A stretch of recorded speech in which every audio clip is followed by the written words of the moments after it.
people want freedom, right? People want freedom of expression. People want freedom of everything. So the more freedom that you give them, eventually the freedom leads to chaos. And the very strong leader wants to bring everything back into so-called order. Yeah. So from chaos comes order, then the pendulum swings towards order. But then it swings a little bit too far. And then people lose all their freedoms, and eventually then people rebel and it starts swinging back the other way around. Again, so we know that it is a cycle. When he says to the tenant guy, to the protagonist, look, even though everything is going to happen as it does, does not excuse us from doing the things that we have to do. That is one of my favorite lines as well. Yes. I think about life like this, right? So whether it's determined or not, I have to experience it. Yeah, exactly. And so perhaps it is my job to experience it.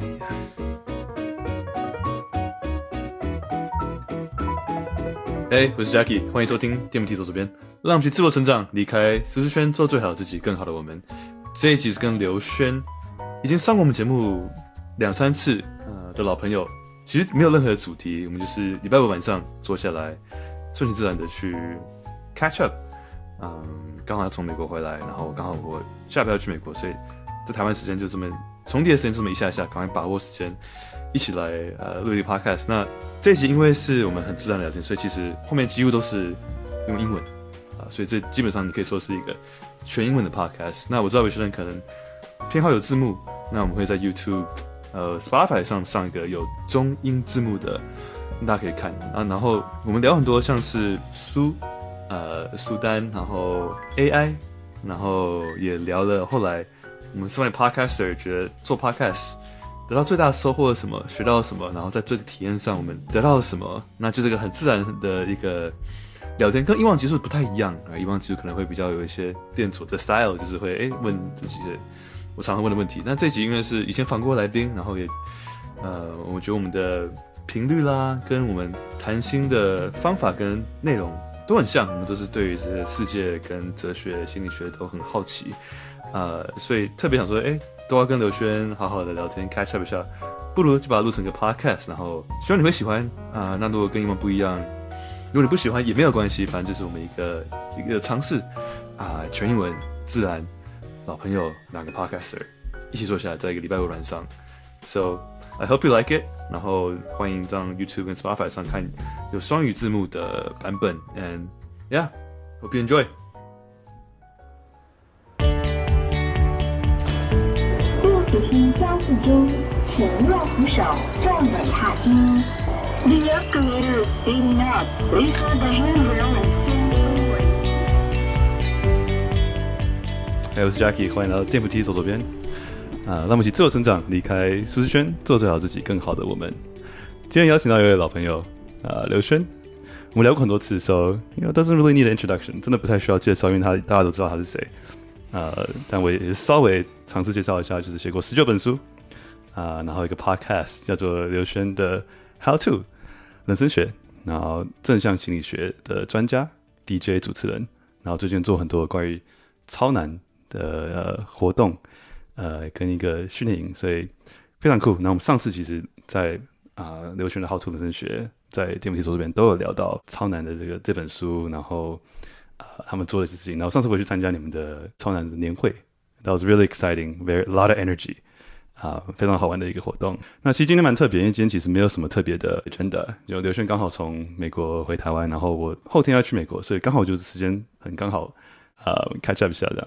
So yeah。Welcome back. Thank you, Jackie. Yeah, it's good to be back. Yeah, 第一次来到你这边呢，今天 it's nice. Yeah, this might be the last podcast I ever do here. You serious? Yeah, 因为我之后搬家，所以就换了一个 studio 了。Wow. So this might be the last one. I guess I should say I'm honored. Yeah. 荣幸的能够成为这个 studio 的压轴，所以我们录完之后，我可以拿一个 baseball bat like trash the place or something 。因为刚刘轩来的时候给我一本书，叫做《Lessons for Living: What Only Everest Can Teach You》。Do you want to share about this book? Why you got it? I thought this was really cool. Very nice of you. Yeah, you're very welcome. So this book is now available in Chinese. Oh, really? 对啊，最近刚出版的。Okay. 三彩文化出版的，然后三彩文化但他们也给我中文的，不过我想我给你英文的，原汁原味的这个比较好。Yeah. 那 Phil Stutz 他是一个出生在纽约，然后在纽约受教育，但是在加州set up 他的 practice。然后在加州，他那个30年的时间里面，他变成了好莱坞最常找的心理医生。Oh, really? Yeah, shrink to the stars, so to speak. 那他有一套很有趣的方法，我们可以说他源自于荣格心理学，但是他又把这个东西变成了一些工具。which he calls the tools， 就管他们叫工具。然后他说用这样子的方法呢，是比一般的 psychotherapy 要来得快很多。那确实他身边有很多的 Hollywood A-listers, directors, producers, agents 都是他的客户。那其中有一位叫 Jonah Hill，就在好像在2021年拍了一个纪录片，就在讲到他们两个，直接就访问Phil Stutz， 因为他想要记录他这个非常特别的治疗方式，然后他也因此呢也变得就更红了。他原本就已经是非常 in demand， 他现在变成特别特别难约。不过他后来也就写了这本书，或者说这个其实是一个散文集，他接集了很多以前他写过的一些文章。那我觉得是很有智慧的一本书啦。Yeah. And it says what only adversity can teach you, right? Which is interesting. Yeah.Only adversity， 所以就是唯有你碰到挫折，大概才能够学到的一些生活的 lessons， 教训。Yeah. So I like it very much. And personally, it's a book that I keep by my bedside. Really? And, I turn to it. It's very easy reading. Each one is very to the point. Yeah. Is this new? It's recently published. I think it was like last year. Oh, okay. Yeah, 应该是。But the articles in there are not necessarily new, but he's updated it for modern times. Wow, okay. Is this one of the books you give the most to your friends? I feel like gifting book is something very personal and special because you can give a coupon, you can give like a meal, but a book can actually, change someone's life, right? Something so... Well, I don't have any coupons to give you, man. Wish I did. Yeah, but I feel like giving someone a book is very special. I love doing that too. It's a book. I think the right book to the right person. It does speak a lot. And I mean, this is a book where if a friend gave to me, I think I would enjoy very much. So, I'm not saying that, I'm looking at you, that you have anything to learn from adversity, but I do think that what you talk about in your show, and everything that you're talking about, like about life and what we can learn and different people that you interview. I think that you get a lot out of this.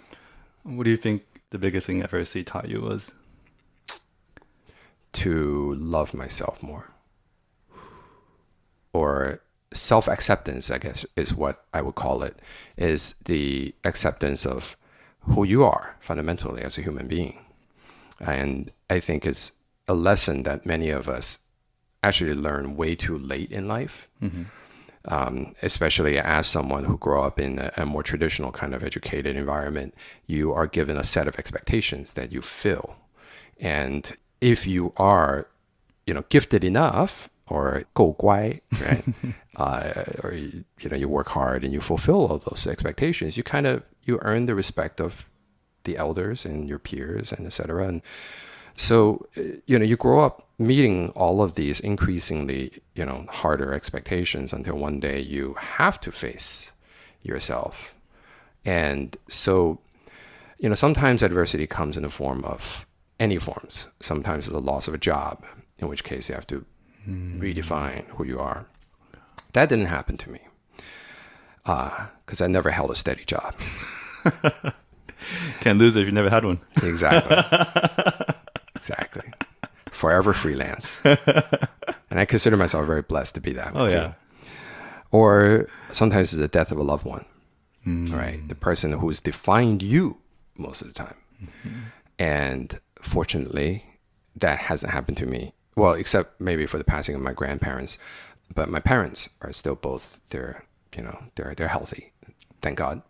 But it's happened to many friends of mine, and I think it really puts a lot of things into perspective, and it makes you, re-examine like who you really are when perhaps you've been living under someone else's expectations and never really realized it, right? So I've had some friends who've gone into tremendous existential crises from the passing of their parents. Or sometimes it's, in my particular case, it was actually changing an environment, moving back to my old home of New York and finding that place where I'm supposed to feel a sense of belonging and connection. And then suddenly finding, no, wait a second, this is not the New York that I knew. And I'm not the same person that I knew. And I'm here in this complete alternate universe. And who am I? And what am I doing here? I know I'm here for my kids, but what am I doing here? And that's a form of adversity as well. It was kind of a hard landing for me. So that was one recent adversity. And of course, there's a lot of little things that happen, right? Those little moments throughout your career or throughout your day that sometimes just nags you in the middle of the night, or maybe when you're taking a shower. And suddenly you just think like, oh, wait, that happened. And I did this thing, or I fulfilled this assignment, and I got nothing out of it. I felt empty about it. Or, I got this accolade. Why am I not feeling good? Or sometimes actually it's like, I lost this thing, or I lost this opportunity. Why do I not mind that much? Oh, yeah? Sometimes adversity can be like that, right? It's an adversity. It reminds you of what you don't need. Yeah. And people are like, oh, too bad, this. And then suddenly you're like, that actually didn't shake me one little bit. And I'm only affected as much as you think I ought to be affected. Right. Which then is like, well, what do I really feel inside? Yeah. Right? Yeah, so those are some of the things that actually Phil Stutz also talks about in this book. And you can really understand why I think he became the shrink to the stars. Because if you think about Hollywood, what is the creative industry but this constant search for something new, something better? How do you keep yourself relevant? You never know whether your next work is going to be well received or not, right? You're always questioning yourself at the same time that everyone heaps praise upon you. So you get egotistical at the same time you're very vulnerable. Ooh. So, okay. Yeah, so I think this is it's a very wise book because it talks about many, many layers, but ultimately it has this central concept of you have to embrace yourself and you have to accept yourself for who you are. And only when you can dive into the love and unconditional acceptance of yourself, that this love then taps into the greater source of love. And this sounds like really woohoo, but I do believe that really once you tap into more of a collective unconscious, so to speak, or a collective spirit of creativity, then you got something else going. What does collective conscious mean for creativity? It's what I guess the Germans would call the Zeitgeist, right? Which is just like there is this undercurrent of things that are going on in the world. People maybe as in the news, but people never really kind of explicitly talk about it, but you feel it. There's some kind of a vibe in the air. I think about the world right now, right? When we are talking right here, which is early April, and think about how the world was, say, like 3 months ago. Very, very different vibes, very different place, very different collective unconscious or a collective anxiety or a collective, longings. And so those are things, but then you kind of have to believe that not everything is going to shit, that there is actually this kind of ultimate goodness or love that's supporting the world. And that's the only way that you derive hope from something that seems so unpredictable and hopeless. And then by tapping into that is the only way that you can really achieve peace and creativity and those things that you want in your life. Oh, interesting. What do you feel like is the recent collective unconscious these days? I guess what's top of mind for you, right? And then how does the world feel today to you? Well, the world is definitely a pretty insane place right now. Yeah. I think something that has repeatedly struck me as I daily, read the news and stuff. I try not to doom scroll. Just read the news, I ask Alexa to just read me the news, and the first thing when I get up in the morning. And you're constantly realizing that there are so many things that we take for granted.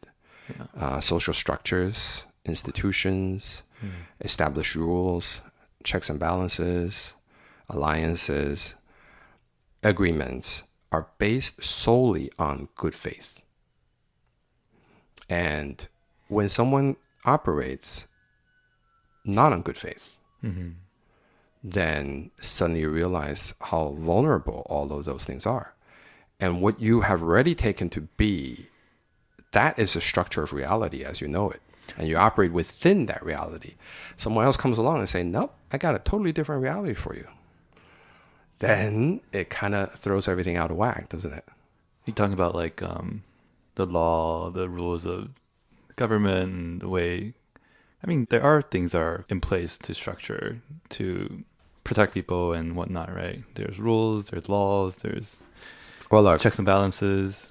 One of the things I hear most often now when I walk out of the door and I'm talking and run into a neighbor in New York, they're always like, yo, listen, I don't want to talk about politics, but...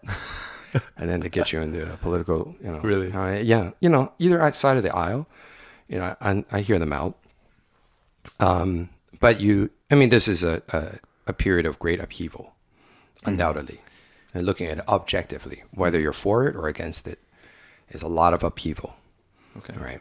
And a lot of very rapid, large-scale, institutional changes. I mean, technological advances as well, right? Yes, all of that disruptive. All happening disruptive. At the same time, Yeah. So disruption is perhaps maybe it might. Who knows? It might be the Oxford Word of the Year for 2025. Who knows? Really? Right? Yeah. Who knows? It's feel like a crazy year for sure. Or it may be adversity, because think about if you're one of the people who got laid off, if you're one of the people whose company has to fold because of sudden tariff increases, if you're one of the people who needs to change things up in order to survive, that's adversity for you. So what can we learn from it?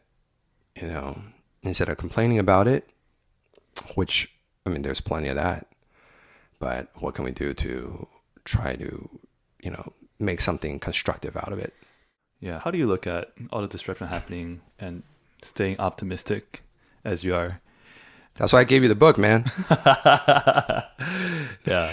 Like sometimes it is hard. It is hard because things are changing so rapidly. But if you read, for example, some of the works of Jonathan Haidt about, I forgot, there's one called The Righteous Mind, I think it's called, where he talks about, he looks at morality as a sort of a construct of just social revolution.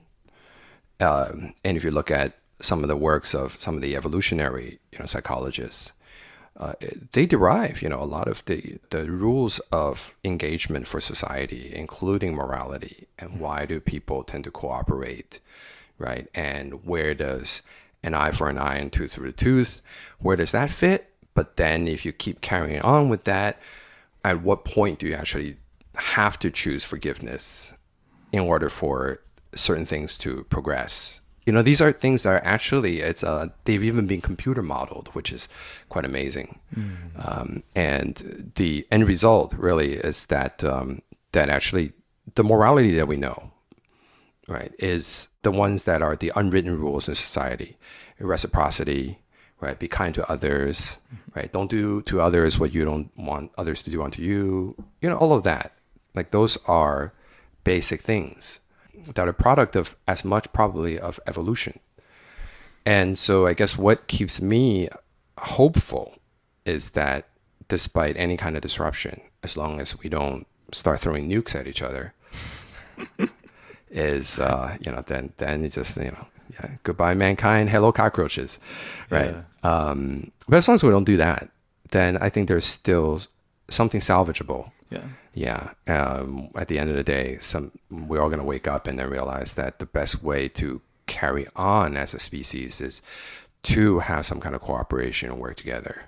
Yeah. It sounds like what you're saying is the social contract as we know it for all these years all of a sudden seems so vulnerable and collapsible, disruptible all of a sudden, right? Whether it's technology, whether it's politics, geopolitics, just everything that's happening in the world this year. This year does feel like a different year. Just like you said, the collective unconscious just feels different this year. There's something in the air, right? There is. Yeah. There's something very, very disruptive. Yeah. You know what? And I thought 2024 was bad. Yeah. This year is plus. Really? Yeah. Like worse? Yeah. In a bad way? Yeah. Well, disruption could be good too, right? I guess is what, I mean, even the Hindu gods has to have the god of creativity, but then you also have the god of destruction, right? Yeah. So, so I think sometimes some things has to be shattered. Yeah. Right. For new things to happen. Yeah. Civilizations rise and fall. Yeah. Empires rise and fall. Yeah. There's a great book that I really, really love, a super short book that was based off of a series of super long books. And it's called Lessons from History by Will Durant. Will and Ariel Durant. Yes. It's one of my favorite books. That particular book? I love it. Well, look at that, man. There you go. I knew that. 书友，我们是书友，这是很好。Yeah, that book is amazing, isn't it? So good. It's so packs concise. everything down. Yeah. And after they've written this huge tome, they've spent like 40 or 50 years of their life, right? No way. Yeah. You don't know that? I don't know the context. So they wrote about all of the civilizations and the history of all civilizations. So of course they started off with the European, and then they went on to Asia, Africa, and they ended up writing this tremendous long work, which I have not read actually, to be honest. But it's entombed in like the Smithsonian as like one of the greatest works of history ever. Wow. Because they really, really did the homework on it. Wow.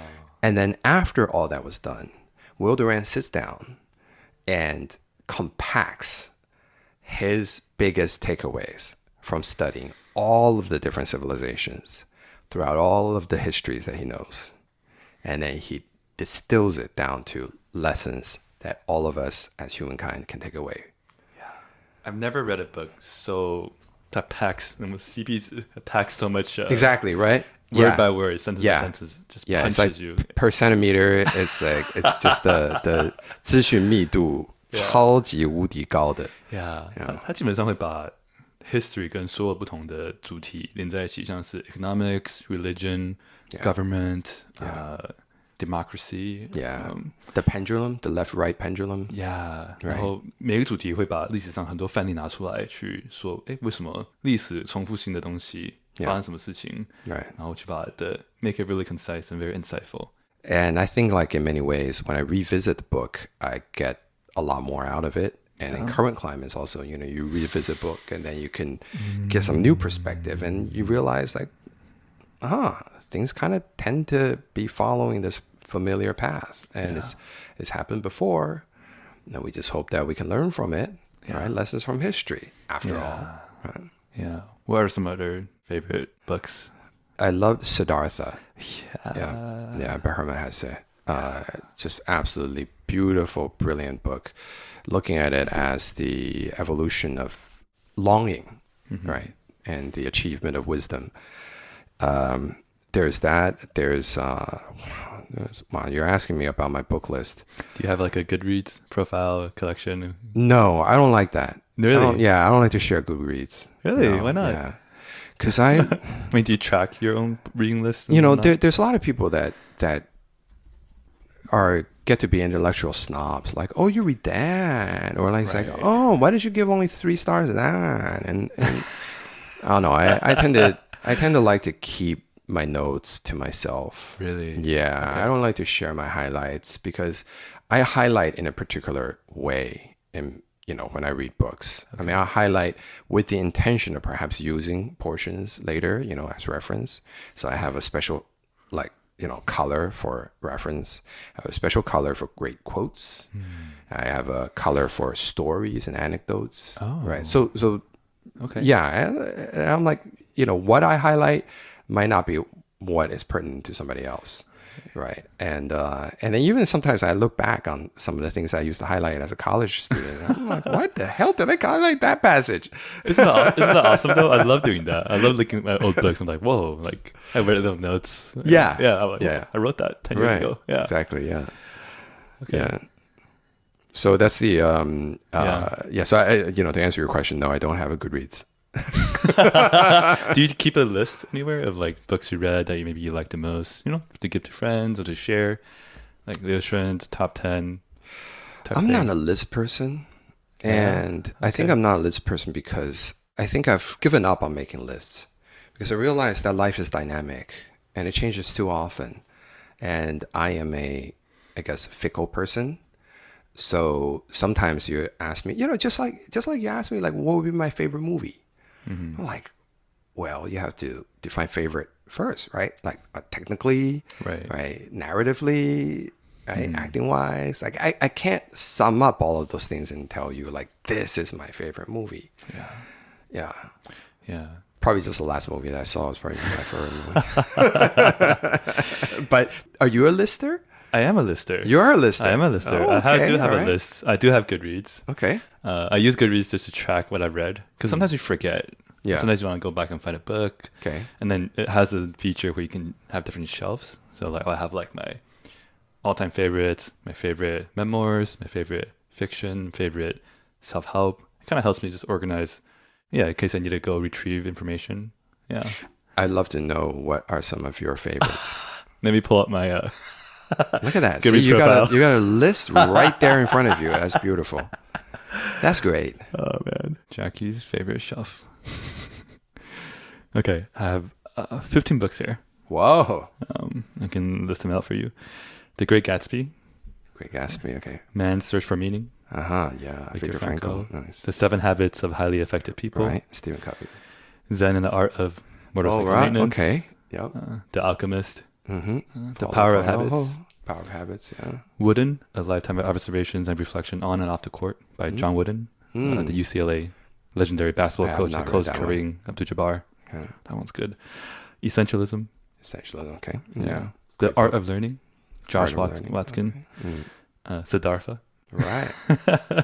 The Subtle Art of Not Giving an F. Mark Manson. Yes. A Gentleman in Moscow. Yeah. Okay. And then Alan Watts, The Wisdom of Insecurity. Alan Watts. One of my Watts. favorite spiritual books that got me into spirituality. And then last 2 is Surely You're Joking, Mr. Feynman. Mr. Feynman, yeah. Okay. And Exhalation by Ted Chiang. Yeah. I would actually add a few more in here that I'm missing. I haven't updated this in a while. Probably Lessons of History should go in here too. So I'm curious why you picked The Great Gatsby. There are a few quotes that I really loved. I read it a long time ago. Okay. I really loved it.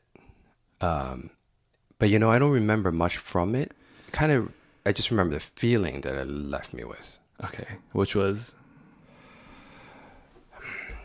Kind of like a sigh.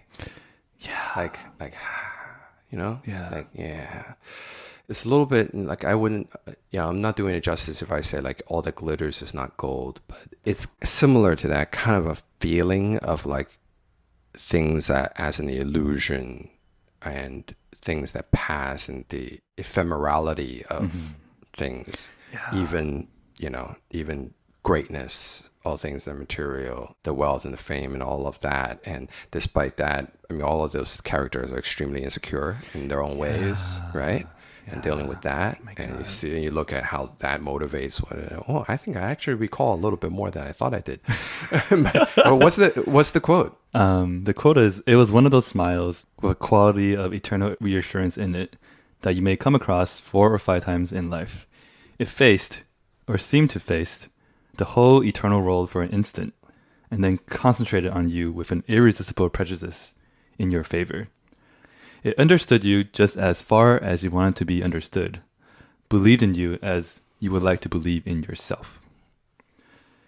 And I thought the last 2 sentences was just beautiful. Understood you just as far as you wanted to be understood, believed in you as you would like to believe in yourself. I mean, how can you describe a smile without any physical description? It's just purely the way it makes you feel. And I just felt that was really beautiful. poetic. Is that what you aspire to, having that smile? Yes, why not, right? Yeah. It would be lovely Yeah. to leave that kind of impression in somebody that you meet, right? Yeah, absolutely. Yeah. Yeah. And what's the context right there? I think is the narrator. It was his first time meeting Jay Gatsby, so he's just been like going to the parties and hearing about the person. Yeah. He'd never met the guy, and then when the guy showed up, I mean, the movie really visualized it with Leonardo DiCaprio. Oh God, I try not to, you know. I mean, Are you one of those people who like cannot so much better? unsee now, huh? Man. So this, the narrator who has kind of a longing of their own, kind of floating into this world of glamour and glitz, and then sees someone, and then you look at this, you know, this Jay Gatsby, who then later, you know, of course, then there are multiple dimensions that revolve around this character. But I think for Fitzgerald, I really love a series of essays or prose that he wrote, short stories rather, because he lived in Paris for a while, right? And then he went back, I think it was after the war, and after those heydays, I think he must have partied his ass off, like, you know, back in Paris. And then going back there and to some of his old haunts and writing about those. I forgot the names of those few stories, but they also kind of haunted me in the sense of, you know, revisiting a place and then finding it not quite as what you expected, but then realizing that what you had expected had already passed on in your own soul as something that it only exists, you know, when you're young, perhaps. And then maybe it's time for you to move on as well. Right. Man, one other favorite quote from this book in the end actually just echoes this so well. And also echoes what we talked about earlier, the underlying currents of the world. The last line of the book is, "So we beat on, boats against the current, borne back ceaselessly into the past." I think about that line sometimes. Really? Yeah. Wow. It's a beautiful line, and especially because the place where I live in New York is, if you drive all the way north, you get to the tip of this little peninsula that juts out from the northern coast of Long Island. So the tip of that is supposed to be the Gatsby Mansion. No way. As written in the book. Yeah. Is there still a green light? No, there isn't. But then you Wow. see like the set of giant eyes that he talks about also something. It's there? And Wow. no, it's there are certain things like there's a Silver Cup Studios, which the whole marquee is still there, and you can see it on the BQE. And you know, it's there are features of New York City that you can still see. You know, and then there are features, perhaps, you know, gazing from the opposite. I guess the opposite end will probably be Connecticut, maybe. Mm-hmm. Yeah, the opposite side. But I've been, you know, there's a park there. It's called the Stepping Stone Park, which has got a really beautiful view of the ocean, of the bay, Long Island Sound. So that's in the waves as it kind of laps up against the shore. And I go there sometimes. And I've been there, you know, with my kids, throwing the Frisbee around. And I've been there 4th of July and just standing there by the edge of the water. And I think about that, actually. I think about the Great Gatsby. Like, I'm standing right here where, like, 100 years ago, a fictional story called The Great Gatsby occurred.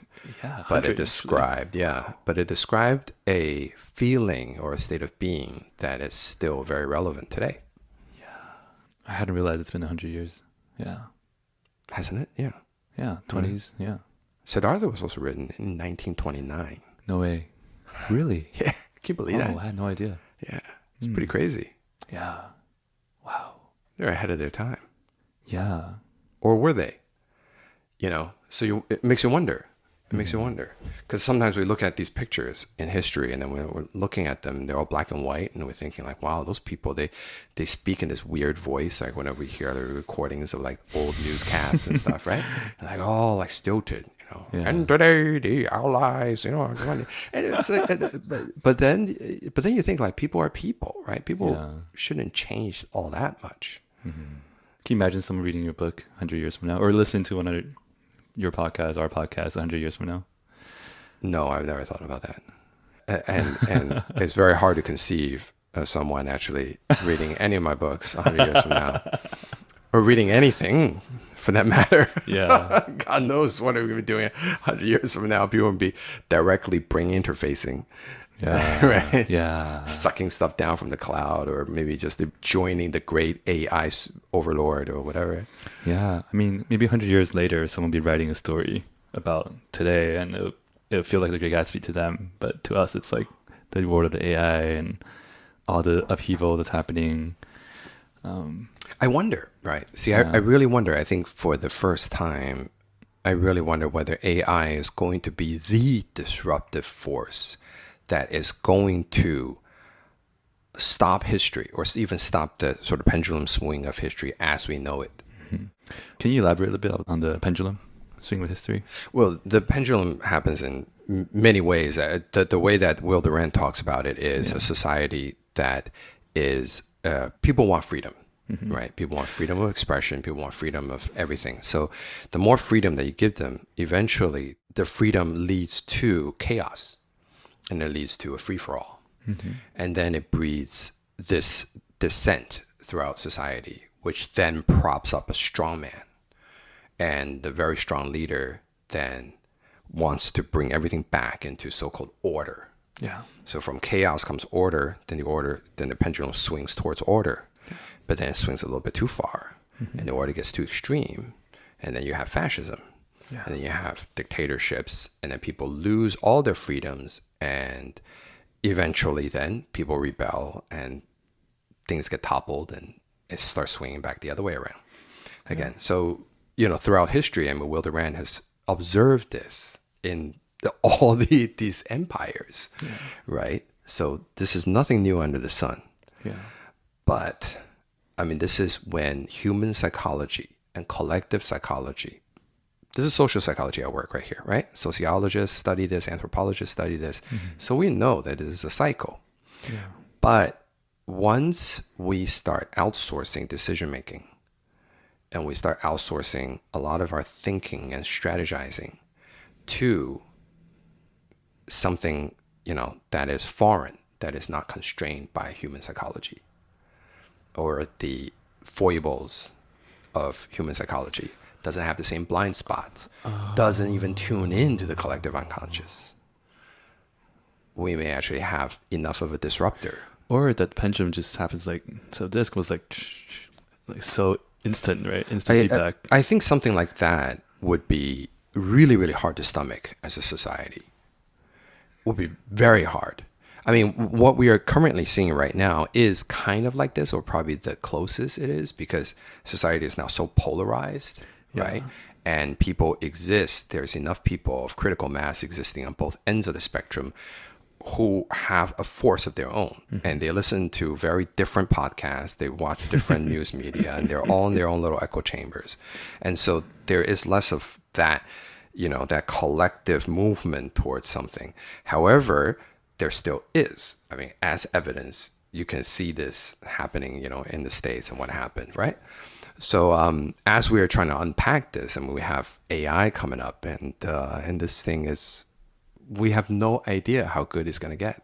Mm-hmm. We're sitting here talking about it, and it's changing. It's getting better by the day, man. It's like, I work with ChatGPT a lot. And from the first time that I worked with it to now, it's gotten so much better. And it's now, it's also accumulated all this stuff because I'm using the paid version, right? It's accumulated all this data about me. So now it gives me feedback in the way that I want. Mm-hmm. It produces output in the way that I want without me even having to train it anymore. It's just there. Mm-hmm. It just hits it, right? And it's scary. Yeah. It's scary. I wonder if I'm producing my own little echo chamber. Do your kids use ChatGPT? Not so much, but I mean, they all have their own iPads at school. Yeah. And the school doesn't forbid the use of AI. Okay. But the school also says that you have to use AI smartly, right? And so what some of the teachers do is they actually now make the kids like take notes with like pen and paper, or like write like, essays with, in pencil, right? Getting like really, really old school again. And however, at the same time, we also see an acceleration in learning because of the AI support. So for example, my daughter is in this really advanced class about research methods, where she has to read academic journals. And these are hardcore academic journals, like, in those like, cellular, molecular, like, cellular biology or something, or nature or something like that, right? And this is not something that someone of her age is supposed to read or is supposed to be able to make sense of. Right. The entire language of it is, I didn't even understand that until I was in grad school. However, she can take that PDF, stick it into ChatGPT, and ask it questions, or explain it to me like I'm a 5-year-old, or explain it to me like I'm a 9th grader, right? And it'll break everything down and be able to give her the summary that she needs in order to go to the next step of extracting the information and synthesizing the information. So I guess the main thing is, she has to have her own discipline about what she wants to get out of this, and not have ChatGPT or AI do all of the lifting.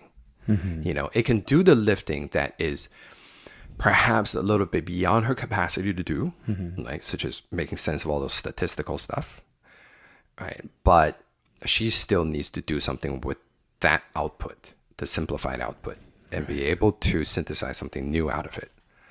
So that's something that when I work with my kids, I hope that they can get into their heads, right? But some of these kids are not. I mean, they're just, they're training their GPTs to do their homework for them, which they're much more capable. Now they can write things like with the errors, with the humanizing functions, right?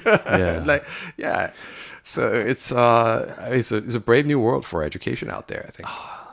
So true. Oh man, it's right on point of all the books we talked about. Yeah.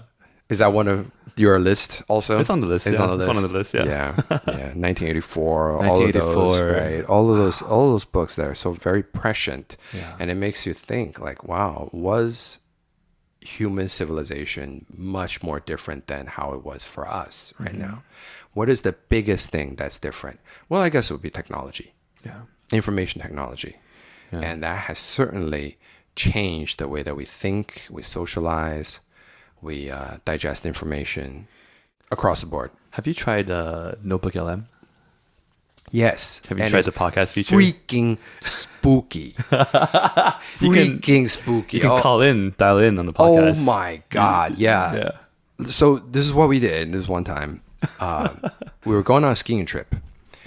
So then, we each bring our iPads over to the table, and we're like, okay, so we're going on vacation. So usually my wife makes a lot of the trip plans, right? So she shares the trip plans, and then we walk through day by day, and then we start discussing each of our needs and wants, requests, et cetera, et cetera. So, we talk about that, including things like, now we're going to be driving like about 6 hours, up north through Vermont. So I don't want you guys to use any devices in the car. You can use it to listen to music, but I don't want you to use devices. So our device rules on the trip.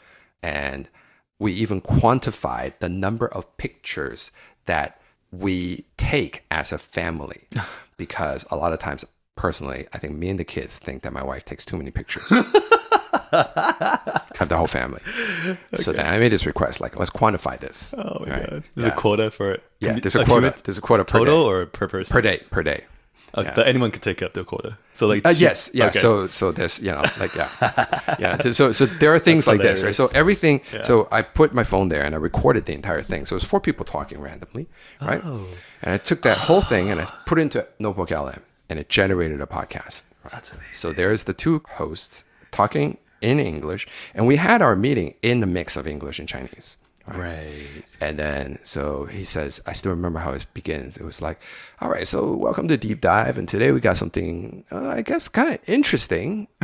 It is they're notes from a family meeting, from a family of Taiwanese and, mom, dad, and 2 kids. They're going on a skiing trip. And so, okay, so then one of the other hosts are like, well, that, you may think that kind of sounds boring. It says, oh, but wait. You can glimpse a lot into culture, into parenting, into how to communicate differences, etc. And then they went on for 25 minutes. So I downloaded it, and I put it into my phone, and I played it in the car on our way driving up to Vermont. And I still remember as we're going on the Throgsneck Bridge, and this started playing, and then it started going into the details of it. We were just all like, I could feel shivers down my spine. I could feel goosebumps on my body. It was so freaky. Wow. Okay. Because first of all, it was so on point. Yeah. Right. And secondly, they picked up things that, like, it was even, they said, the lady was like, well, it's very obvious that mom is the organizer of the family. my wife was just like, bam, in your face. Yeah. Yeah. And then it says, and dad seems like he wants to do a little less device and wants to bring things more to the present. Maybe he wants to train the kids in mindfulness, etc. Some of the things he does, including, requests on reading and things like this. And then one of the hosts, I forgot who, said, these are things like, I don't know whether he's trying to, undo some of the influences of technology, or whether it's another form of control. I was like, burn. Wow. One of those holy shit moments where an AI calls you out in voice and hears something that was a subtext that didn't exist in the original conversation. Wow. And it's getting better all the time. Yeah. Actually, one time for one of my episodes, I interviewed an engineer that is working on Notebook LM. Oh, really? He's Taiwanese. Okay. He built a lot of product side of things. And then, so we did a long interview, my typical style of the left side escalator style. And then I took that recording and I put it right back into Notebook LM. And during the recording, we actually talked about Notebook LM. We did a little live demo of it off of one of his articles. And then we fed the entire podcast into it, Notebook LM. Yeah. And it generated a summary of that podcast where we're introducing Notebook LM by the engineer. So it basically introduced itself. Okay. And then I actually released that as a podcast episode. Oh, wonderful. The one after the interview. The content is really good. It's really wow, I can't believe AI did this. Yeah. But what interesting thing I learned was people didn't like it. People didn't listen to it that much because as good as the content is, knowing that it's AI, it's not a human, right. People tune out because they don't feel a connection with a real person. Didn't some LLM just pass the Turing test the other day? I think it was just the news was just yesterday or 2 days ago. Really? Finally, yeah. An LLM passed the Turing test. Okay. And if passed it, Turing test being that a human cannot differentiate whether this was, this was real AI or a real human. And I think it did it. I only read the headline and it says something like it did it by mimicking feels. Yeah. And now you have increasing amounts of people actually having romantic affairs with an LLM. No. This is a subject that's been popping up in more and more podcasts. Yeah. And apparently there's a lot more people doing this than we realize. Yeah. And in fact, it's an unofficial statistic that I think I heard from a New York Times, either New York Times or Vox. Now I'm forgetting. Listen to so many different podcast. But the reporter says that she interviewed a bunch of high school teachers. Yeah. And those teachers are saying that now the number of students whose first romance is with an AI is now somewhere around 12-15%. No. 12 to 15. Yeah. First romance with an AI. Yeah, their first romance, their first romantic relationship. How do you even define that? Where there is an emotional attachment. Okay. Where you feel like you need and you have a longing for this being. You actually long to connect with it in a way that is very deep, and you miss it, and you have an emotional reaction when it's not there. Okay. And you actually even get possessive about it. Yeah. Some of the kids have trained the jailbroke, their AI bot so that they can have virtual sex with them. Yeah. Sexting. Wow. Yep. So that convinces me that like advanced as AI gets, like human connection and human authenticity becomes more and more valuable, right? Like you can simulate a bunch of things. You can simulate a chess game. When AI beat the grandmaster the first time, actually people thought chess was over, but chess became more popular because people wanted to see the raw emotion, the performance. Like no one's gonna watch AI play basketball. People want to see LeBron James and Steph Curry going at it because that's a human thing. The emotions and all the things that comes with it, and podcasting too, right? Podcasting as well is and I tried to experiment with it myself, and I was like, wow, this episode did not hit, even though you could say it's a much more concise version of the interview I did with the engineer talking about Notebook LM. Yeah. The AI condensed version, it's much more, like density and like the content, but like information wise. Yeah, people didn't really connect with it. So I think that makes what we do, like, content and like deep connections much more valuable and important. Like nowadays, using pen and pencil, that is so much more valuable than before. I would agree with you to a certain point. Okay. But I actually am not as optimistic about this. Okay. Honestly. And it's because I think that most of the people are not so discerning. And I'll take, for example, music, right? Right. We've all put on those background music channels over on YouTube. Yeah. Where it's just like jazz, smooth jazz, over like a winter snowflake or something, right? And it's like really not. It's like hum-ho plain vanilla jazz, right? And you wonder, it's just like some dude on a MIDI keyboard, probably knocking that out, right? But you would rather have that in the background as something rather than nothing when you're trying to concentrate or trying to work, or who's not like try to like the lo-fi girl. Channel, right? Always got something. It's like, okay, you can study to it and it's good. But what is good is utilitarian. Now that has all the elements is music, and AI can generate stuff that's just as good now, right now, and probably maybe even better. I've read some AI generated poetry that have just knocked my socks off. Like, just like, this is damn good. So an AI produces something, and who gives a feeling? We give a feeling. So the moment that we realize that it's AI, we then discount it. But if we don't know that it's AI, true, and it just appears in, say, a hardcover book printed in this very beautiful typeface, would you know? But I think in the daily examples of like elevator music, no one cares, right? But like you wouldn't go to a concert to see AI perform. You want to go see Beyonce and Taylor Swift. Things that are more intentional, you seek that human connection. But things that are just in the background, sure, let it be, whatever it may be.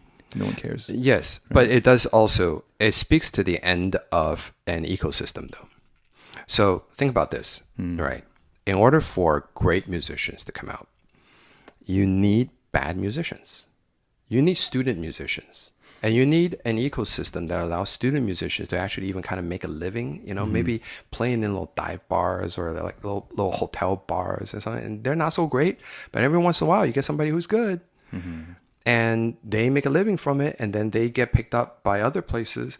Then they eventually graduate to, they meet some opportunity, right? But when you're lacking all that, when all of the good enough is made by AI, and all the consumption that you need now is taken up by AI, or maybe even just like, hey, I just want to play a game. In the future, maybe you're like, you know what?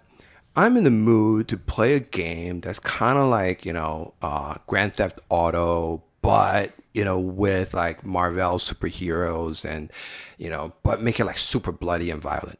Boom, AI produces this thing for you. And then you just, you play it. And you play it and like, I'm bored of it. Shut it down. It's gone. You want some kind of experience, it gives you some kind of experience. That's very achievable, I think, within the next 3 to 5 years, right? Yeah. So given that and the utilitarian aspect of experiences and things that we're looking for, where does fine art, where does the real people, where do they work? So everyone else, all the people that are not the best, are going to be without a job, right? Mm-hmm. The best is still going to have a job because there's going to be the connoisseurs that want to listen to that. But we're not going to settle for anything less than the best, because as AI approaches the degree of artistic, expression or the whatever we want to an 85%, degree, right? If I just want something now, 85% of the way that's there. And if I'm going to spend money, I want to spend money on someone like Taylor Swift. I want like the best. I want the spectacle. I want blah, blah, blah.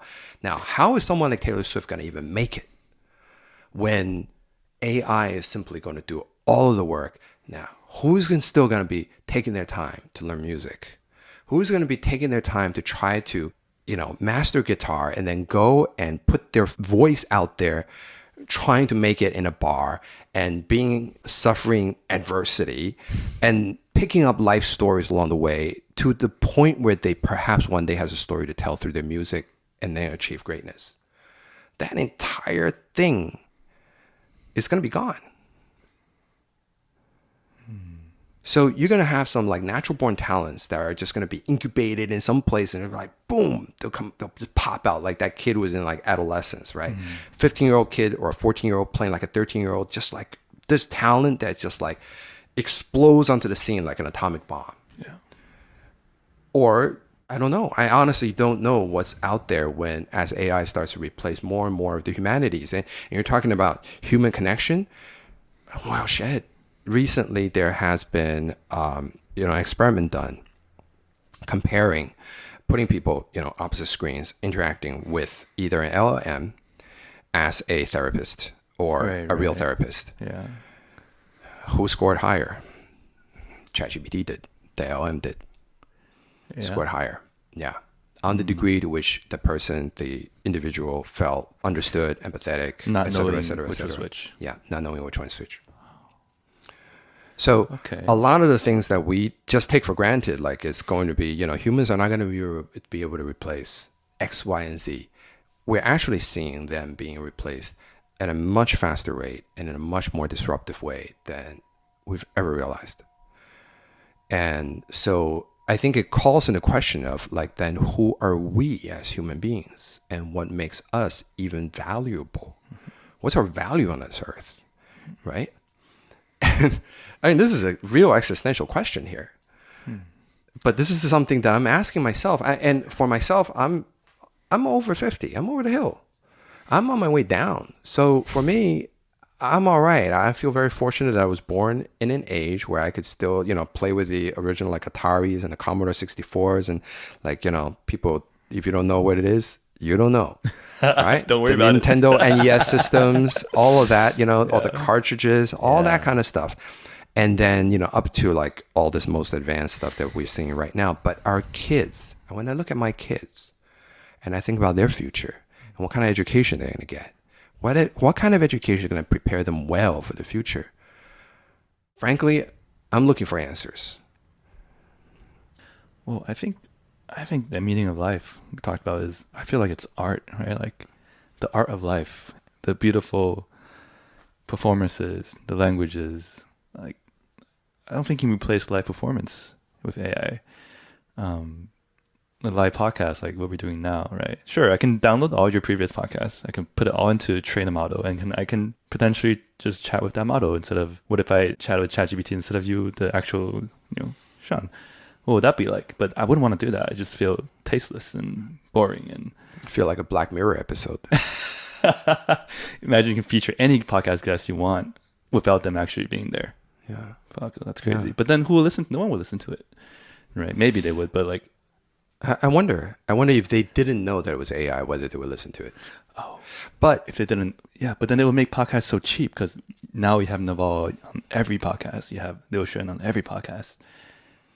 Then that guy's you're everywhere. so diluted, right? Your presence is so diluted.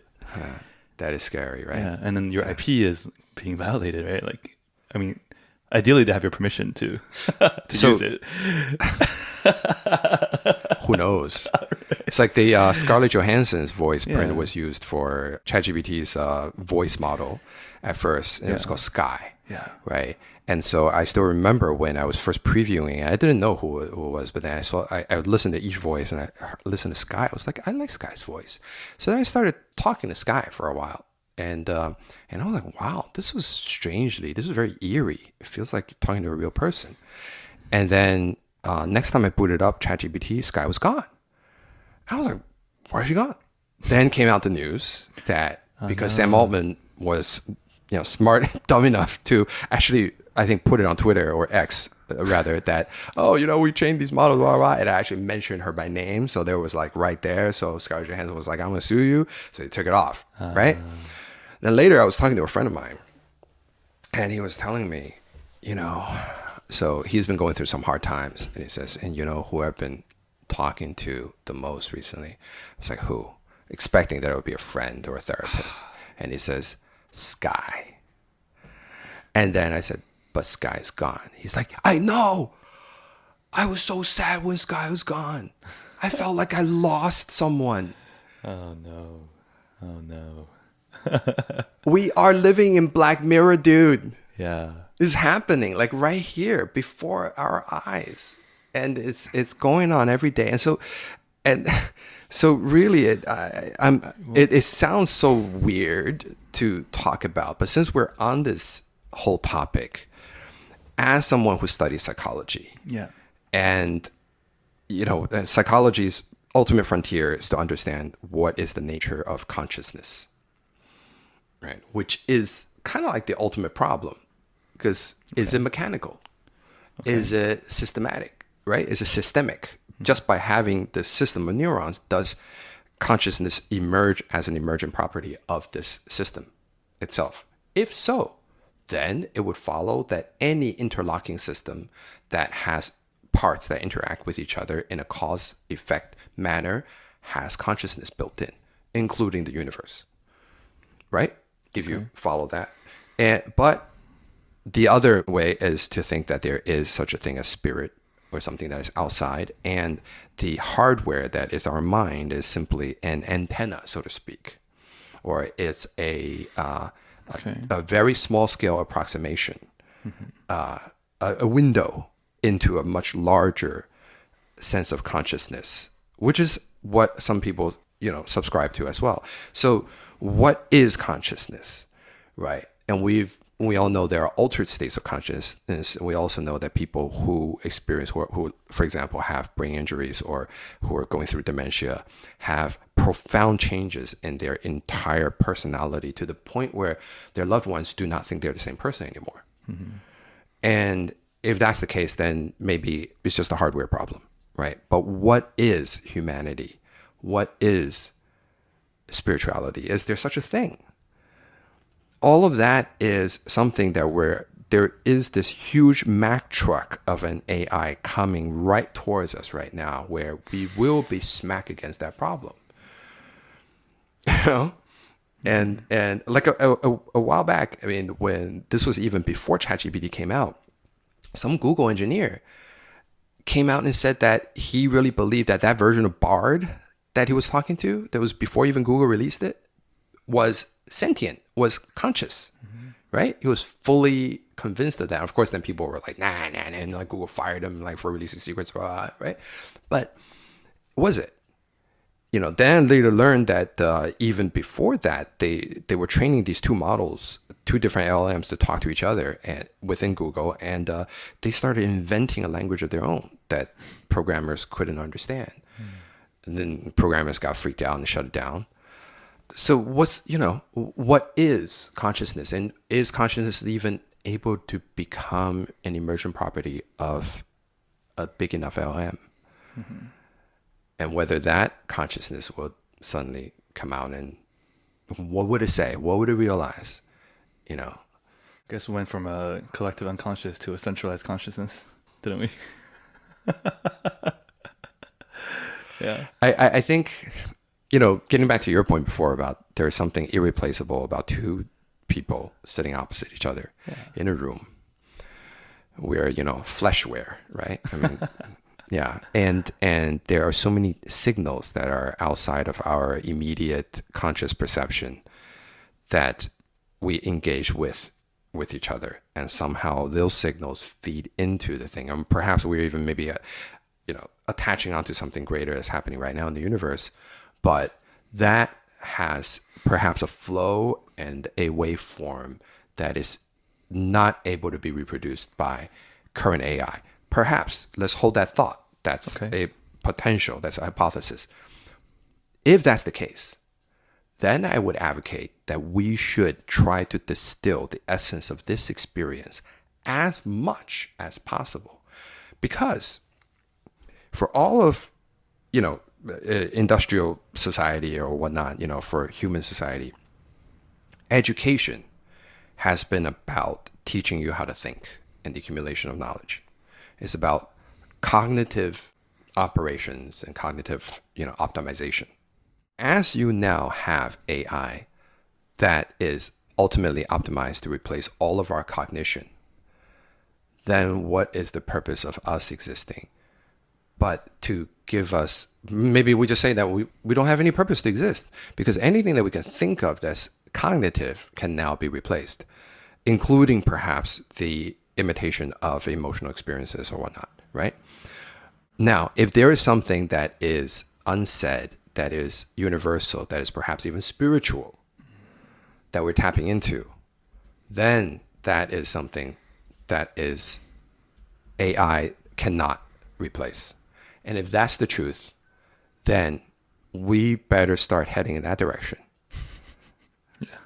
It's a chance for us to evolve as a species, perhaps out of the cognitive brain, out of the left brain into the right brain, out of cognition into the spiritual or the feeling realm, the unspoken realm, the holistic one, perhaps dialing into something that's bigger than all of us. Now, as a psychologist, I can't believe I'm saying this, because I was taught, the rigorous methods, evidence-based, all of that. But then the more you study it and the more you immerse yourself in the human condition, and the more you see things actually closing in around you and being replaced, the more I'm really starting to ask myself, what does it mean to be human? Yeah, I'm just letting that sink in first. Wow. But it's a kind of, this is the kind of shit that I actually, I find I'm grappling with. And of course, then, when I do my podcast, I don't talk about any of this stuff. So I actually, it's good that today, we're operating in a different language, and since we've gone down this rabbit hole, I'm just going to let it fly. Please. But I think for a lot of people, they probably just look at me and they're like, 不要想那么多嘛，这日子就过就好啦，对不对？就是对啊，每天过，好好爱家人，这样子就真的 OK 啊。那你想这么多，那把自己搞得很焦虑。其实我没有焦虑 ，I'm not anxious. I'm just feeling this coming upon us. Yeah, it's very intellectually stimulating to read the subtext of the current and then to think deeper into it, right? And attach meaning to a lot of the disruption that we're seeing. I'm glad that you find it intellectually stimulating. Extremely, yeah. A lot of people would probably just say, I'm going to get a drink. Would you like something? And then just disappear and saunter off. I mean, it's definitely not cocktail, conversation. That's for sure. I used to be still kind of am an unpopular believer that free will against determinism, that determinism is more likely to be true. More things are likely to be deterministic based on what you just said, cause and effect. Everything happens because something that happened in the past. Right? Anything that's random actually reproduce all the variables, and you, in the exact same conditions, you get the exact same results. So you put that all the way back, then everything is deterministic. But when it comes to AI, right, like now all of a sudden you have a black box. You just never don't know what's going to happen. Well, that's also deterministic. Is it? They're weighted variables. So I think the team from Anthropic recently developed this way of gazing into an LLM, and they actually found that it operates with something like vectors. Transformers. I mean, they are transformers, that's what they are, but the way that they figure something out is actually like vectors. Like multiple vectors happening at the same time. But it's just as futile as, or what I think is as futile as watching a brain work in real time. You're looking at things lighting up between the things, but what comes out is what we call consciousness, right? So now you take a step back and you think, well, then are those vectors an approximation of consciousness, or is it a more primitive form of consciousness? Ooh, right? This starts getting kind of creepy here. But it's I mean, what is consciousness? What is consciousness? If it can be produced, then what does it mean to be human? But you said that you are more in the camp of determinism. Yes. What's your, what backs up this philosophy for you? Just from a very scientific point of view, that no one can convince me that they have free will. Right? I mean, how could anyone have free will? From the moment the universe had the Big Bang, everything has been decided exactly the way. If you take another universe and do the same Big Bang, same exact variables, we'll be sitting right here at the same time, same point. Why would anything be different? Okay, but that's presupposing that things are, the properties, physical properties, interact with each other in a cause and effect type of way. Right. But you think about if, so matter is made out of energy, and energy is, tiny little vibrations as when you get into the quantum type of, things. And if everything then is a vibrating unknown, which it is in the quantum world until it is observed, right? They're wave functions. And in that kind of sense, the observer effect is super big, right? The double slit experiment. Still cannot be explained. Why is it that when you're observing it point by point, then it comes out like this, and if you're not observing it, comes out like a wave. So there are so many things that we don't know, but I do believe that our consciousness builds upon itself. I mean, from a psychological point of view, it's totally true. A person who is depressed is going to look at a world very, very differently from a person who's not. The way they experience reality itself, the way they think about the past and the future is fundamentally different. Well, but we're talking about something objective, right? Determinism and free will. Like the same person will still be depressed and still see things the same way. But then, then you're saying that the person was predetermined to be depressed already, based on whatever, bunch of electrons and stuff like that in their brain that's going to be out of whack. Right, etc. But that's also taking out of it. Well, how do you explain the observer effect, for example? Like, what is the observer effect, or is it predetermined that I'm going to be observing? Sure. Is that what you would argue? That is, I'm going to predetermine when I'm going to observe, and thus that is a predetermination. Yeah, I guess we can say that. I guess I haven't thought about the observer effect versus determinism. It's interesting. But Tenet,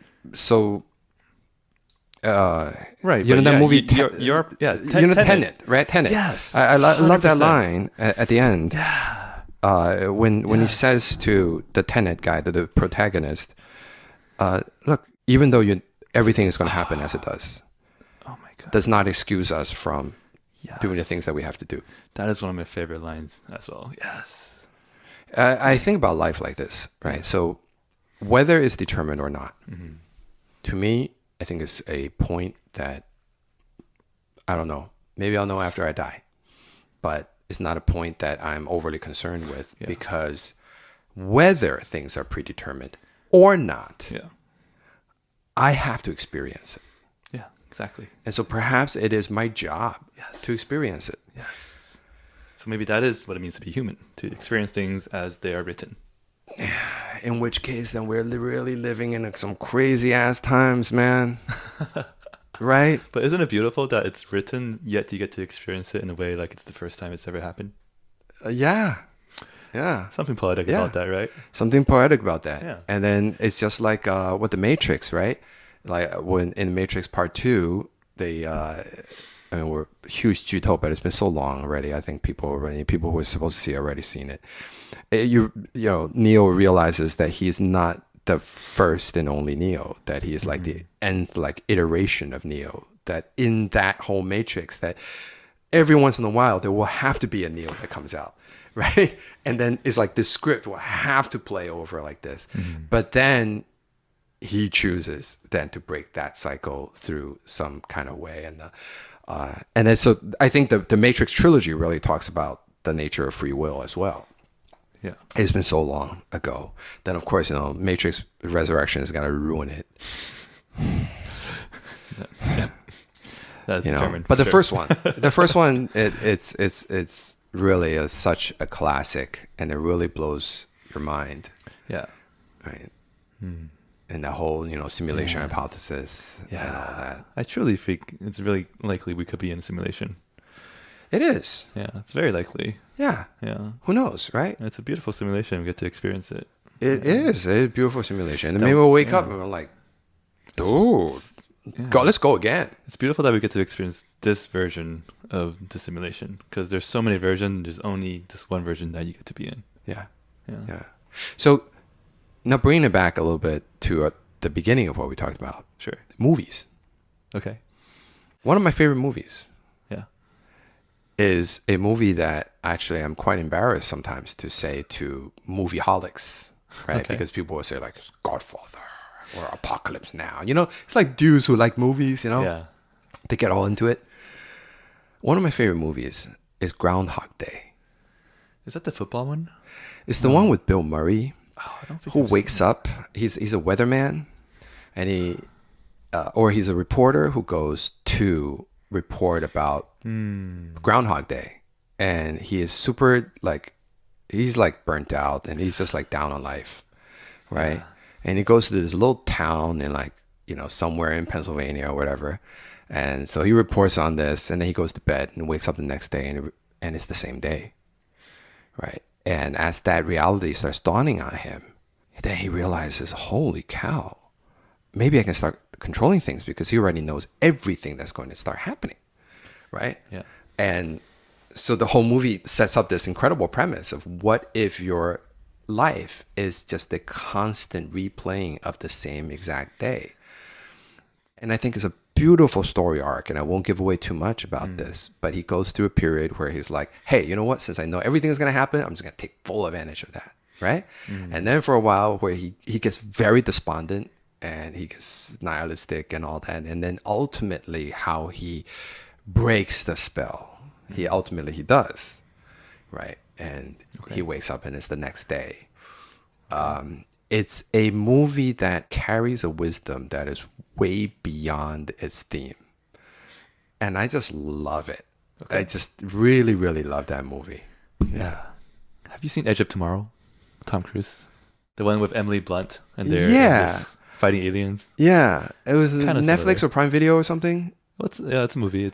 Dude, I don't remember anything about it. I just remember but it's also some time travel thing. Exactly. Oh, it restart. Every time they die, they restart the day. They restart Before the war happens. And okay. they get to try different things every time, and then they keep finding new paths to eventually Okay. Then get to where eventually, they wanna go. wow. And Sounds almost like Mickey 17, right? That's yeah? right now that's in theaters right now. Oh, okay. Yeah, but the director who did Parasite. Okay. Yeah. Haven't seen it. Okay. Yeah.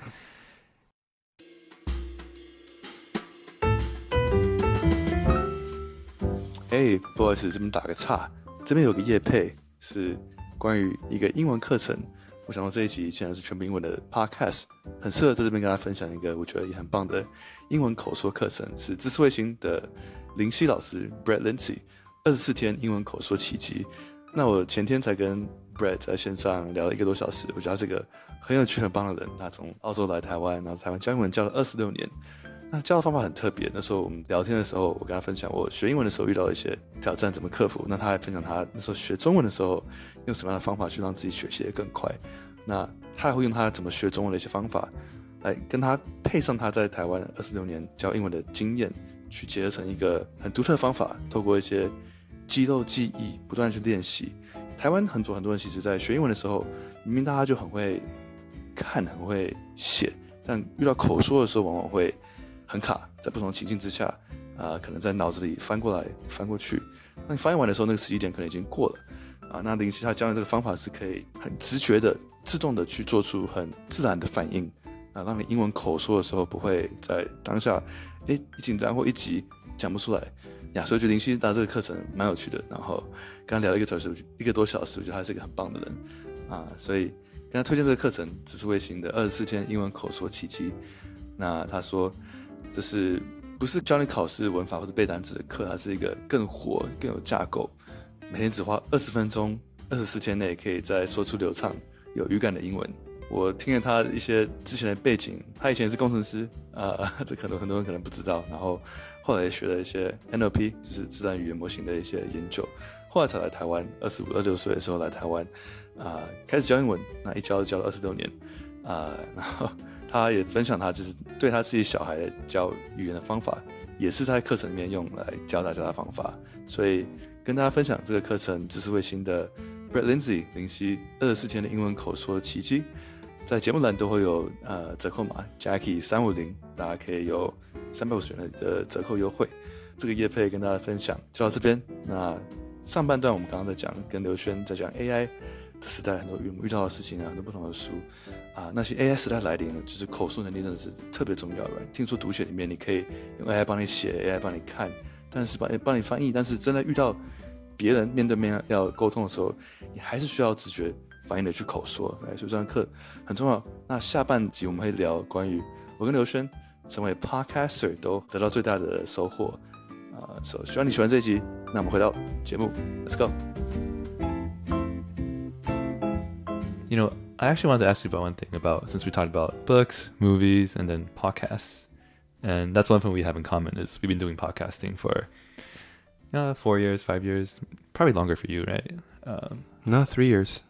That's it? Yeah. No. Oh, if I add the English podcast I did, then 4 years. Yes. Yeah. And I'm curious, what do you think you learned the most from biggest lessons you had from being a podcaster? Ooh, Yeah, that's a good, interesting thing. it's a good one. Yeah. And maybe how has the podcasting experience evolved as you done more, interviewed more people, and tried different formats with your wife, your kid? Yeah. Yeah. It's a great way to make friends. Yeah. The best way. love, yes. Yeah. Especially long-form podcasting. Yeah. How often do you get an experience where you sit down, you can have someone's undivided attention Yes. for an hour or two, right? And you pick their brain and you can jostle ideas. That kind of connection is not easily reproducible out there in the real world in any kind of networking event or any kind of social setting. Yeah. So that kind of bonding that you have with a guest remains. It really does. And even long afterwards, a guest would come on my show again. And then there would be a sense of familiarity, with them. And I think it's lovely. It's wonderful when you can do that. You can connect with someone really deeply by asking the questions that really probe deeply into themselves. Yeah. Now, being a podcast, you also have to think about listeners. Right. So it's not just like, us like sitting around like shooting the shit, right? So then you think about pacing, you think about guiding questions, and you think about always with kind of a half brain out there thinking, well, my audience, what would they want to know? What would they be interested in? And so there's this invisible audience that's there all the time, and you kind of have to speak for them. Yeah, this person. Yeah. Right. Who is your invisible audience? Who is my invisible audience? What do you mean? Like you must imagine what your listener is like, right? No. No? At least not during the podcast. But I imagine that my listener is someone who is intellectually curious and want to be a better version of themselves. That's why they will tune in. Do you imagine someone wearing their AirPods, like running up the left side of an escalator? I haven't, but maybe starting now. I can't unsee it now. 你的节目的名字真的取得太屌了。Because every time, and I'm in 忠孝复兴, going to catch that 文湖线, I never stick on the right side of the elevator, man. Yeah? That escalator is just way too long. Yeah, I mean, the reason why I named it that is so people can think of this podcast when they're on the escalator. Right? It's like something they're used to, familiar with every day. Yeah. What do you imagine your invisible guest to be like?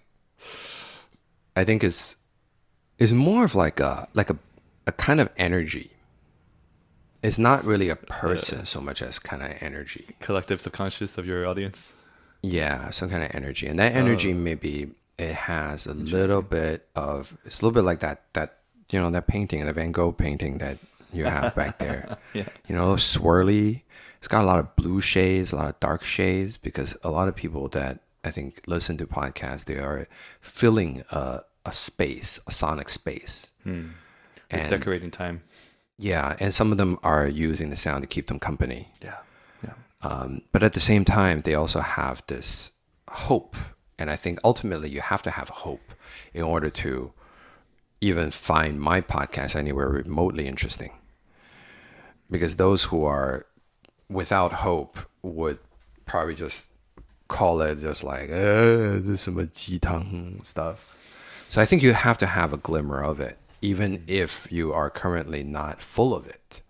But you kind of have to have some of it. Oh, that's powerful. That's powerful, yeah. Yeah. I think one thing I really liked about what you talk about is you're able to be very vulnerable and open about how you feel. And I think that is powerful. It takes, a really strong person to be vulnerable. And I think your podcast is really great at that. Well, thank you. I mean, I take your compliment, but I still don't particularly think that I'm particularly courageous or strong. I just, in the depths of my own personal despair, realized that was the only choice for me. Right. Was to share it in real time as it was happening. Yeah. That was the only way that I could carry on with the podcast and feel like it has any value to give to the world without seeming like a complete ass that is trying to put up some kind of front. In which case, I certainly would not be doing this still. Yeah. What keeps you going? Wanting to find out more versions of the truth, I guess. Okay. Why Talking to are different there people. different versions? Okay. Because every person has their own version of the truth. Every person brings their own viewpoint to the table. Yeah. Sometimes even belief systems. And, errors. And sometimes it's quite cognitive, and I enjoy that. Sometimes it's quite feeling-based. Yeah. And based on, looking at the numbers, I actually think that the people who listen to my podcast, they really enjoy the feeling-based. Really? Yes, they do. But there's a sweet spot. There's a sweet spot. You can't go too hoo-hoo. There needs to be something in there that they can map onto their own life, something that's relevant to their own life. But my audience likes emotional honesty. And I think they can tell. Yes. Maybe sniff the bullshit, so to speak. Yeah, 100%. 100%. Right? Yeah, people can tell it right away. Yeah. Yeah. And not everybody can tell, though. See? That's the thing. You don't think so? I don't think so. I think most people can tell. Subconsciously, they can tell. They just have this feeling like, oh, this guy is kind of not there, not fully authentic. I think hindsight is 20/20. So a lot of times we get a funny feeling about a person, but only after we realize that we've been cheated by them. But then the Then funny we're feeling was telling, right? But that funny feeling would be there. However, I don't think we're sensitive enough to be able to pick up on it like 100%. That kind of intuition. Yeah. But for someone who listens in every week, they can easily pick it up. Right? Oh, yeah. Like So, the episode where I talked about my own struggle with depression, I had to record that at least 15 times. Yeah. And over a period of more than 2 weeks, just thinking, I'm never going to be able to get this done. Yeah. And when finally it was done, I couldn't listen to it because I would just be way too judgmental about my own voice. Yeah. But then, you know, a long time later, I listened to it. And of course, I was shocked by how different my voice sounded. Oh. The speed, the timbre. There's so many things that are different about it. And I was like, wow. And I look at pictures of me from that period of time. And there's something in the eyes or something missing from the eyes that is just uncanny. And now I can actually spot it in friends of mine who are going through hard times. And you couldn't before? Couldn't before. No way. Yeah. Wow. Yeah. And you know what? You can't just even a pick it up feeling. so much from in person because you're dynamic, right? But you can pick it up in a photograph. Really? Yeah. What? It's I scary. imagine it'd be the opposite. No, you can pick it up in a photograph. Really? Or at least I can, or I believe I can. I don't know. Maybe I'm deluded. I mean, have you validated that hypothesis that, hey, Ye- this funny feeling, it's true?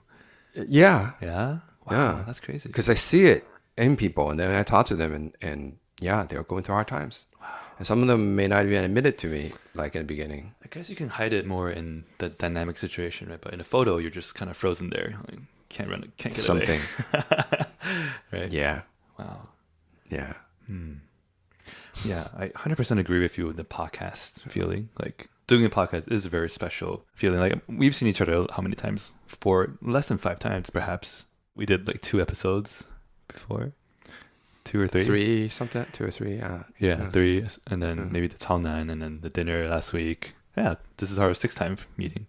But then the depth of conversation, of intellectual discussion we had, and emotional connection far exceeds probably 99.99% of people that I've seen only 6 times, right? And that is the power of a podcast. That's the power of podcast. Yeah. It's very true. Yeah. Yes. I think that's beautiful. Yeah. Yeah. So Yeah. as long as I am capable, I will keep doing it. Yeah. Because I think it's just a wonderful way to get to know a person. Yeah. And we were talking about the invisible guest, right? And when you asked that, I was like, oh, wow, I haven't thought about that before, because sure, there's like maybe a little bit of me that's like thinking, oh, well, what would they think when they hear this? But most of the time, I'm just like zoned in on like this person only. So I don't even think about, I do care, but it's not that I don't care, but I don't think about at all who that person is, what they're thinking. I'm just like in the zone, in this like bubble. Right. Well, and that's a great gift of yours. And you're a great listener, and you respond with, all of you, which is great. I guess let me clarify that a little bit. Yeah. That I also focus in on the guests, right? Well, I wasn't saying that you don't. Yeah. I guess I should. 我不够专心。Yeah, it's very there's actually I find that a lot of times like nothing breaks a connection faster than like looking down your notes, sometimes. And I ask a guest as I was looking, and so I have to stop myself from doing that sometimes. Yeah. Okay. Yeah. I also find that a lot of times in an interview situation, because we make beats for each other, right? So when I'm speaking, you nod your head, I keep going, or you make a sound, I keep going. It's those sounds of affirmation that creates the natural rhythm of the language.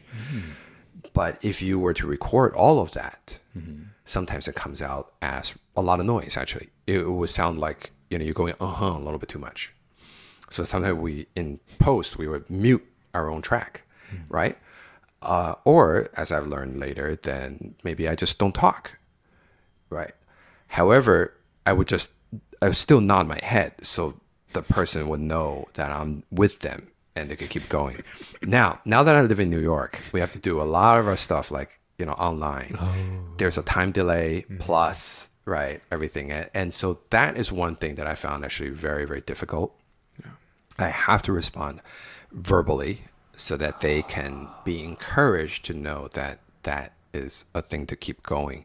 And it makes you realize that actually language is a song. It's a co-creative process, and you need the listener to respond non-verbally or verbally, but you need that. You need that interaction. And even if that person's delayed by several milliseconds, there will be a disconnect, or the guest will feel a disconnect. And that sometimes happens, when we have a lag on the line. I found that very interesting to observe. Yeah. The language itself is just this constant co-creation process. Yeah.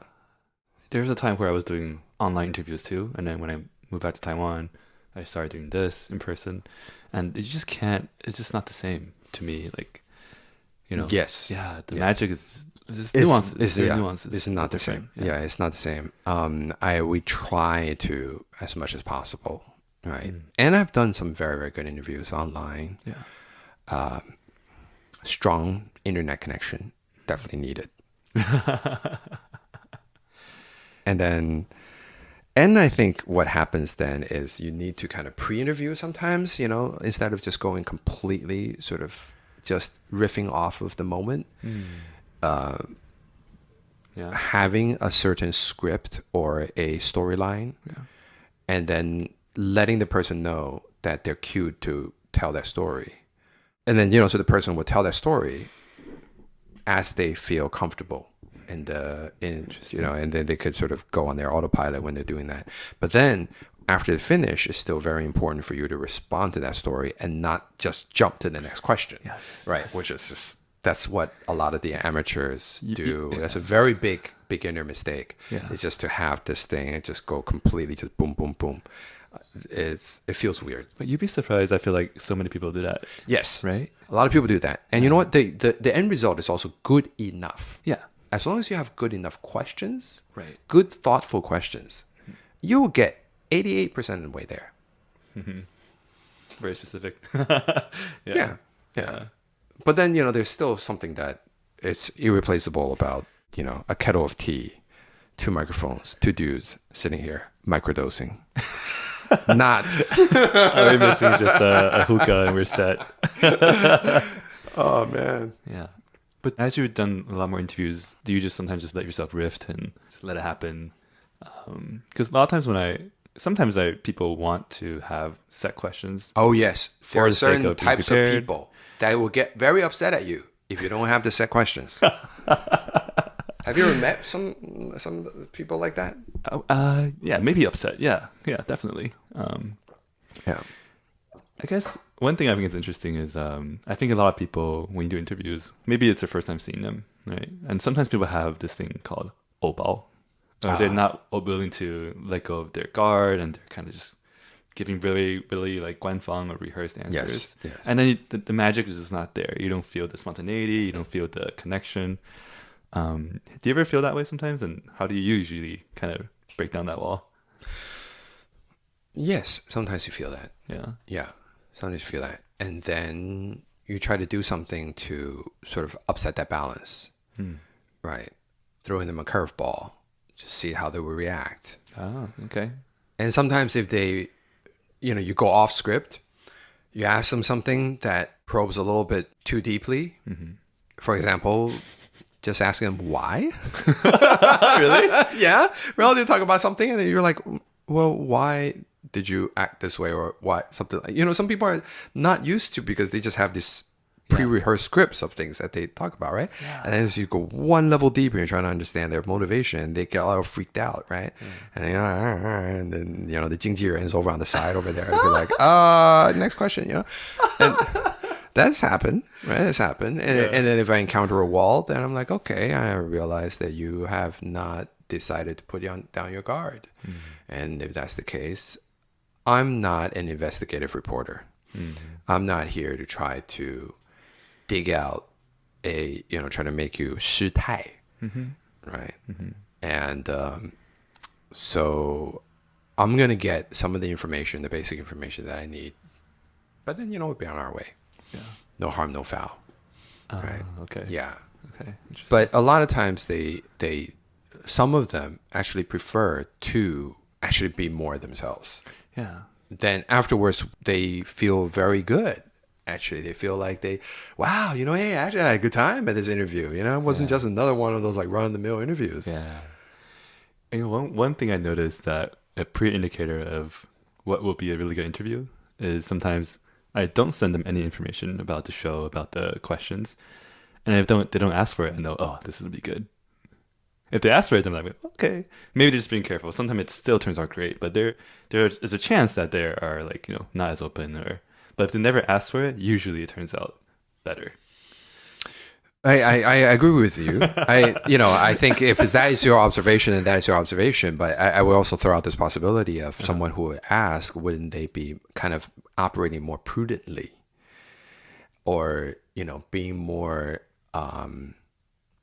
it's almost kind of like by asking you more about your show, perhaps hearing how you would describe the show, but the possibility of them is maybe one, they could prepare themselves better, or two is maybe out of respect for your show that they can deliver the side of themselves that is, best suited for your audience. True. Yeah. I would say this because I'm the type of person that tends to ask what your show is about. No, but today you showed up and you're like, okay, what are we talking about? Right? It was very it's because I know what your show is about, man.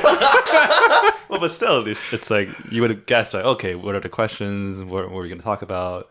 I mean, yeah, like we didn't talk about what I usually talk about on the show, which is like self-improvement, all these different things, right? Today is just very spontaneous, and you seem pretty cool about it. It's just a Friday night, Jackie, and I'm lonely. Do you feel like your motivation has changed since you started hearing all the feedback you get from people? I'm sure you get a lot of feedback. I'm like, wow, this changed my life, and this helped me a lot. And I find that myself very, very motivating and inspiring to keep going, to hear the impact it has. Yes. Even though at the moment I'm doing it, maybe perhaps for selfish reasons, I just want to get to know you, learn about you, right? Fulfill my own emotional, intellectual curiosity and connection. But that positive feedback loop does keep me going, gets me a lot of motivation, and it makes me feel good. Yeah. It does. Yeah. I've read letters that have, put tears in our eyes, in the eyes of me and my producer, and many, many, many of them. I'm grateful each time I receive one of those letters, because I also know that for every one of those letters that I receive, there's probably 5 or 6 people out there that probably feel the same way, but just haven't bothered to write a letter. Mm-hmm.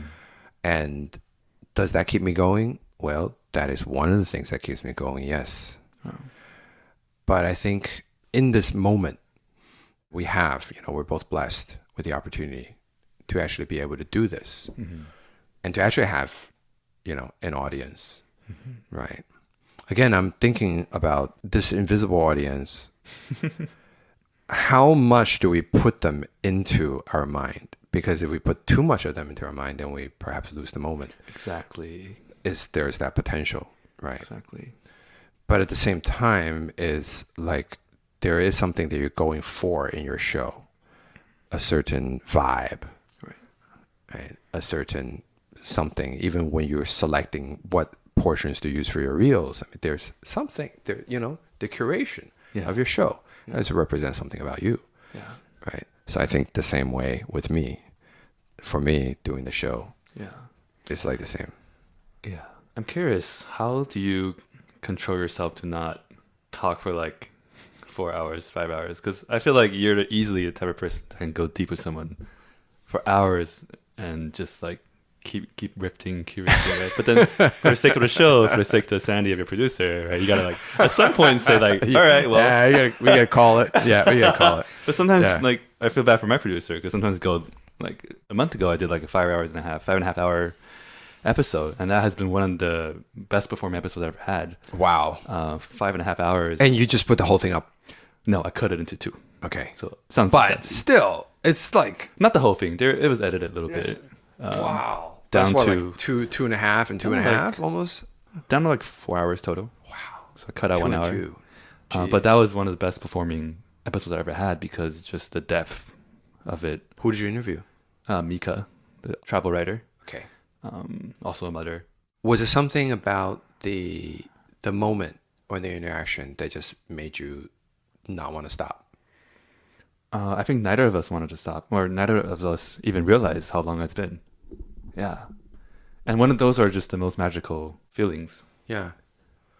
It is. I mean, I look at people like Andrew Huberman. Yeah. Right. Lex Friedman. The right. 8-hour one. I mean, these dudes that I'm pretty sure that when they go into the studio, they probably don't really have any idea exactly how long this one's going to go either. Yeah. But then they have some like really big names out there talking for 3 hours or 4 hours, right? Yeah. And there is something to be said about this long form podcasting where you can really get to hear a person in high resolution. Ooh, high resolution. Yeah, high resolution, right? I like that. Yeah, it's not so abbreviated and cut for entertainment or for informational purpose. Mm-hmm. There's so many things. The resolution of their thoughts, and a person who listens carefully and actively will almost be able to hear the gears of the gas turning in their head, and sometimes it could be quite dramatic and quite nice. Yeah. Like you describe, it's like music, right? You hear all the it can be music. Yeah. Yes, it can be music. Yeah. But, it is Friday night, and I'm not that lonely. I don't want to do 5 hours with you. I know. But I think to bring it back to how we started and the whole journey went on, I do feel like towards the end of this discussion, we did convince ourselves that there are some things that AI can't replace. This podcast, the interaction, the music, the nuances, right? Even something as minute of online show will kind of like it'll make it a lot harder to connect, right? Well, you know what? In the spirit of keeping things unedited, yes. My wife just called. Well, she just hung up. She just hung up. Should we have her dial in? Yeah, exactly. I just wanted to put her on. Just be like, hey. Then she'll probably yell at me afterwards. Oh, that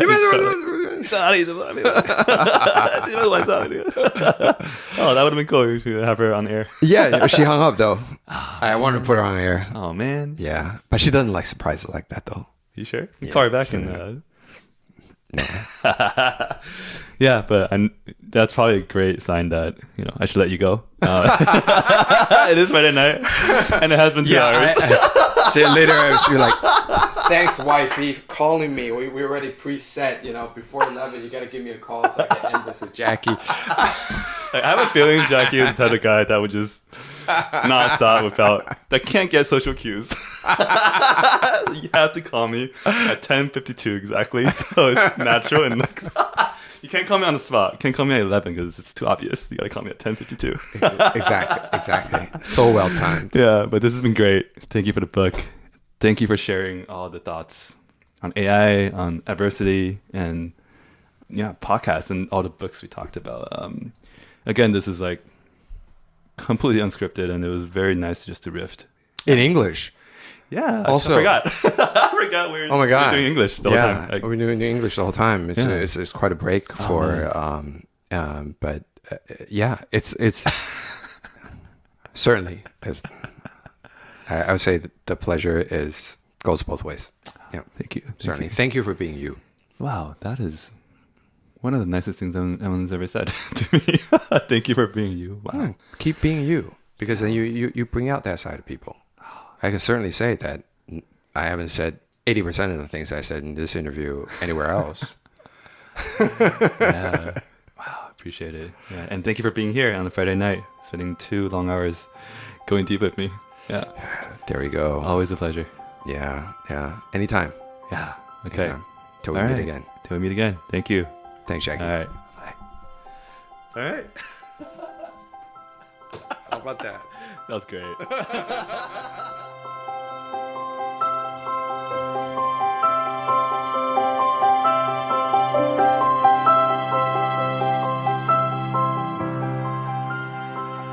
谢谢你的收听 ，Thank you for listening。帮我个忙，帮我把这集 podcast 也分享给一位你觉得也会喜欢这集 podcast 的朋友。我认为 feedback is a gift， 回馈是最美好的礼物。对这集 podcast， 对整个节目有任何的回馈，你觉得可以更好的地方，或是有其他来宾你觉得想我去访问，都欢迎来我们的 IG 告诉我们。我们的 IG 是 leftsideescalator.jackie， 不定时也会办一些抽数活动，所以如果听到你们的回馈，在现场看到你们，我会非常非常的开心。那如果喜欢这个 podcast， 想要支持，除了可以在 Spotify 跟 App 上订阅给5颗星之外，也欢迎你加入我们的淀粉自我成长大家庭。我们集结了一群想要自我成长的好伙伴，透过一起养成习惯，一起探索兴趣，在自我成长的路上有陪伴。那我们会透过每个月的淀粉咖啡厅，帮你配对每个月最适合你深度交流的一位淀粉，然后还会有 mentor-mentee 的 program， 让你可以在技能跟知识上有实质的成长。那每个月会有大师的 Q&A， 我会邀请过往来宾或是一些专业人士来我们的 Discord 跟大家讲个讲座，跟做 Q&A 的活动。那会害羞的朋友们，我真的相信这世界上没有陌生人，只有你还不认识的新朋友。所以我希望在淀粉社群里面看到你们，或是线上 IG 收到你们的回馈。那接下来我也会分享一些淀粉们加入淀粉大家庭之后的心得。All right, I'll see you soon.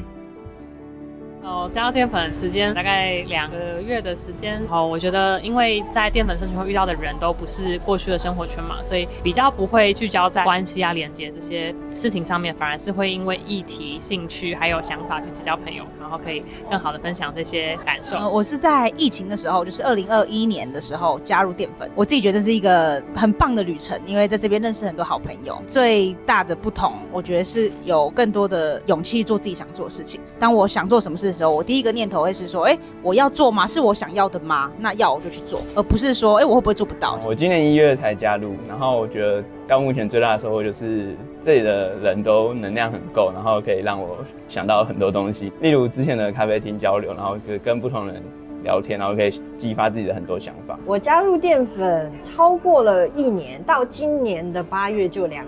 觉得最大的收获是我开始重视自己的生活步调，然后会开始去调整一些自己的生活作息，然后也开始真的会去想自律这件事情，然后也在这里交到非常多好朋友，所以我很期待下一次的淀粉活动。